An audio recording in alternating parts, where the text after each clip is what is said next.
جس طرح Peoples party کی قیادت نے، زرداری صاحب نے، اور جس طرح عمران خان صاحب نے چیلنج کیا، کبھی بھی چودھری برادران نے چیلنج نہیں کیا۔ اب بھی پرویز الہی صاحب کی جو صورتحال آپ دیکھ رہے ہیں کہ جو ان کی ویڈیو کے اندر میں نے سنا، جس میں انہوں نے کہا کہ 10 دن ہو گئے میں نے یہ کپڑے دو کے پہن رہا ہوں، یعنی 10 دن سے مجھے کپڑے چینج کرنے کا موقع نہیں ملا۔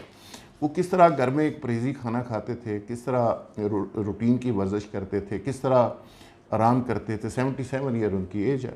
اب وہ ساری سہولتیں انہیں میسر نہیں ہیں۔ نہ صرف وہ سہولتیں میسر نہیں ہیں، بلکہ انہوں نے کہا کہ ایک ایسے سیل کے اندر انہیں رکھا گیا جو زمین کے اوپر وہ سوتے ہیں، اور اس کے اندر پوری طرح سے ٹانگیں بھی سیدھی نہیں کر سکتے۔ اور یہ ایک ایسا شخص کہہ رہا ہے جو چیف منسٹر رہا ہے، جو ڈپٹی پرائم منسٹر رہا ہے پاکستان کا۔ تو اس سے اندازہ ہوتا ہے کہ یہ جو کچھ پاکستان کے اندر آپریشن چل رہا ہے اس میں کتنی شدت اور کتنی حدت ہے۔ لیکن اب جو آپ کی دلچسپی کی بات ہو سکتی ہے سننے والوں کی، وہ یہ ہے کہ جو پرویز الہی صاحب کھڑے رہیں گے یا نہیں کھڑے رہیں گے۔ تو اس پہ خبر یہ ہے کہ چودھری پرویز الہی کی مسز نے جس طرح دو ٹوک انداز میں کہا کہ وہ کھڑے رہیں گے، وہ پیچھے نہیں ہٹیں گے، تو میری اطلاع یہ ہے کہ جو پرویز الہی صاحب بھی اسی طرح کا سگنل دے رہے ہیں، لیکن آنے والے ایک آدھے ہفتے کے اندر اچانک ان کی طبیعت خراب بھی ہو سکتی ہے، اچانک وہ سیاست سے دستبردار بھی ہو سکتے ہیں، اور اچانک وہ ملک سے باہر بھی جا سکتے ہیں۔ لیکن مونس الہی صاحب جو ملک سے باہر بیٹھے ہوئے ہیں، وہ مسلسل اس بات پہ زور دے رہے ہیں کہ ہم کسی صورت میں عمران خان سے پیچھے نہیں ہٹیں گے، ہم وفاداری نبھائیں گے اور آخری وقت تک نبھائیں گے۔ ایک واقعہ کا تو میں نہیں شاہد ہوں، اور ایک بڑا تاریخی واقعہ ہے۔ میرے ایک بڑے جاننے والے دوست ہیں، جو جب چودھری برادران کا عمران خان صاحب سے اون چودھری کے ذریعے رابطہ تھا، اور اون چودھری کو عمران خان نے اپنے سسٹم سے فارغ کر دیا، تو اس کے بعد ایک طرح سے رابطہ منقطع ہو گیا، ٹوٹ گیا۔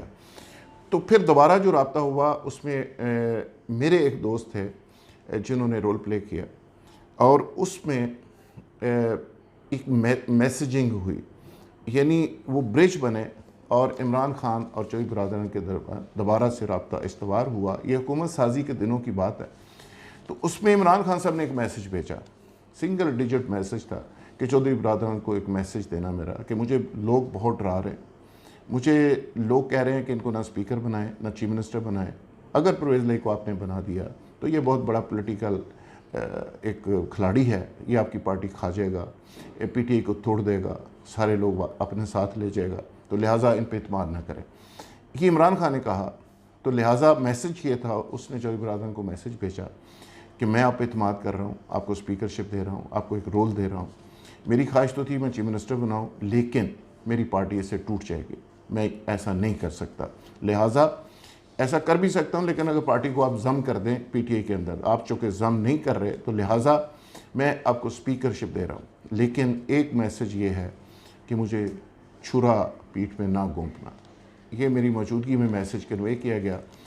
چودھری برادران گھر میں موجود تھے، کھانے پہ یہ گپ شپ ہو رہی تھی، پرویز الہی صاحب ہنسے، شجاعت صاحب بھی مسکرائے، اور انہوں نے متفقہ طور پہ کہا کہ عمران خان صاحب کو بتانا کہ چھرا ہم نہیں گھونپتے، ہمیشہ ہمیں ہی لوگ چھرا گھونپتے ہیں، اور ہم نے کبھی کسی کو چھرا نہیں گھونپا۔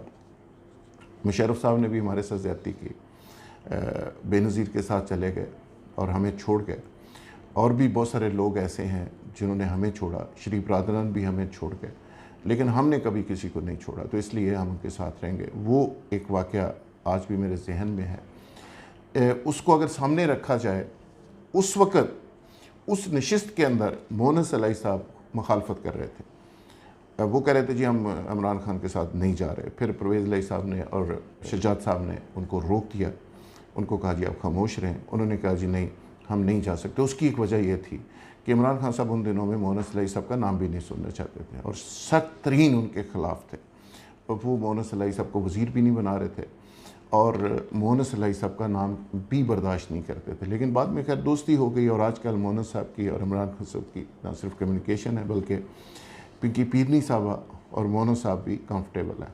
ریلیشنز کے حوالے سے، یعنی ایک اعتماد کا ان کے ساتھ بھی ان کا ایک تعلق بن چکا ہے۔ تو ان ساری چیزوں کو اگر سامنے رکھیں تو پرویز لائی صاحب کو ابھی بھی آخری وارننگ کے طور پہ کہا جا رہا ہے کہ وہ اپنے آپ کو سدھار لیں، کوئی ایسا فیصلہ کر لیں تو ان کے معاملات پر نظر ثانی ہو سکتی ہے۔ لیکن ابھی تک جو خبر ہے وہ یہ ہے، ابھی تک ریزسٹ کر رہے ہیں، لیکن ایک اندرونی ذرائع نے یہ دعویٰ کیا ہے کہ وہ اگلے ہفتے تک سیاست چھوڑ سکتے ہیں اور باہر جا سکتے ہیں۔ ان کی گرفتاری بھی ایک ڈرامائی واقعہ ہے۔ گرفتاری کیسے ہوئی کہ احساس ادارے کے ایک سینئر افسر نے ان کو کہا کہ آپ کو گرفتار نہیں کیا جائے گا، آپ گھر سے نکلیں اور گلگت بلتستان چلے جائیں۔ انہوں نے سامان لیا، گاڑی میں رکھا، خانسامہ لیا اور سفر پر روانہ ہو گئے۔ گھر سے باہر نکلے تو دھر لیے گئے۔ تو یہ ایک طرح سے ٹریپ تھا اور اس کا وہ شکار ہو گئے، اور آج کل ان کے خاندان کے اندر اس بات پہ شدید گلہ اور غصہ پایا جاتا ہے کہ ہمیں ٹریپ کیا گیا اور ہمارے ساتھ دھوکہ کیا گیا۔ سیاست میں دھوکے ہوتے رہتے ہیں، اسی لیے تو کہتے ہیں کہ سیاست کے سینے میں دل نہیں ہوتا۔ لیکن چودھری پرویز لائی جیسا شخص جو پرانا روایتی سیاستدان ہے، روایتی سیاست کے اتنے بڑے کھلاڑی کو ایسے ٹریپ کو تو بہرحال سمجھنا چاہیے۔ بہت شکریہ۔ کل دوبارہ انشاءاللہ اگلے پروگرام میں کسی نئے ایپیسوڈ کے ساتھ حاضر ہوں گے۔ بہت شکریہ۔ Thank you very much.